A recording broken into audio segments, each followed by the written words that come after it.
to you guys in studio. All right, Lauren, thank you very much. Let's head up to Andrews now, which is maybe the spot where we're seeing maybe the best chance for any active weather, as you saw snowstorms kind of rolling in toward Andrews. Yeah, that's kind of our spot, still dealing with some snow this morning and even some patches of heavy snow. We'll check in with them and see if it's snowing out there. Rachel, Sierra, how's it going out there this morning in Andrews? Hi, Jacob and Sawyer. So as we said earlier, it was going to start snowing at 8 o'clock. We promised you snow, so here is the snow. I know you guys can't see it that much, I don't know, on you guys' screen, but it is starting to come down a little harder than it was yesterday. I will say, when we looked on our weather app, it said that it was 9 degrees, feels like 4, which some would say is warmer than it was yesterday when we were out here, when it was 17 degrees, but felt like -1. So the snow, like I said, is beginning to come down. Again, nobody is outside on the roads right now. The roads are still very, very quiet. Slippery roads, as we told you earlier. We actually spoke to a resident of this, or somebody who's staying in this hotel, and he was actually driving from South Carolina all the way to Phoenix. They left early this morning to try to get ahead of the snow.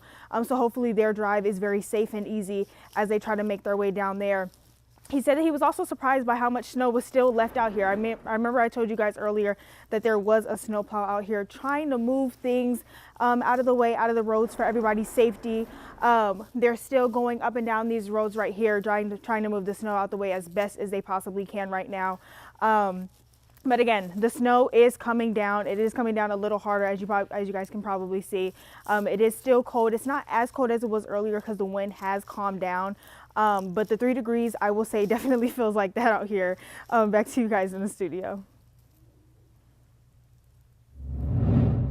All right, Sierra, thank you very much. So still snowing there in Andrews. Yeah, we just talked about it before we went to her, but that is kind of the area that we are still seeing snow this morning. Still seeing some very isolated spots across, the central Permian Basin, but that is kind of where our heaviest bulk of snowfall is still falling this morning, and even some areas of heavy pockets of snow as well. And we'll get to that in just a couple of minutes after we head to Big Spring and talk to Jensen and Wyatt. All right, so yes, let's go out to Big Spring now, where it looks like they are not seeing snow right now. It could track east, though. That storm maybe could still affect Big Spring, so we'll see. We'll keep an eye on that there. Wyatt, good morning. What are things looking like in Big Spring right now? Yeah, good morning, y'all. So this is far and away the most active that we have seen Big Spring since Jensen and I got to town on Friday.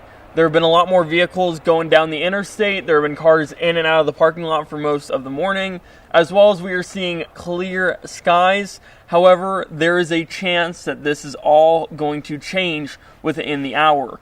That snow that we just saw going through Andrews with Sierra is on its way here. Now, if it were to break up, that's a chance that the area would stay the same. However, it is looking like that snow will continue on east and make its way to Howard County. We will keep you updated throughout the day if that happens and what that looks like in terms of building more ice and snow, and if people are able to stay on the road or if it forces them back into their homes or hotels like the one that Jensen and I are at right now. We'll get to that later in the day, however. For now, reporting live in Big Spring, Wyatt Nunn, First Alert 7 News.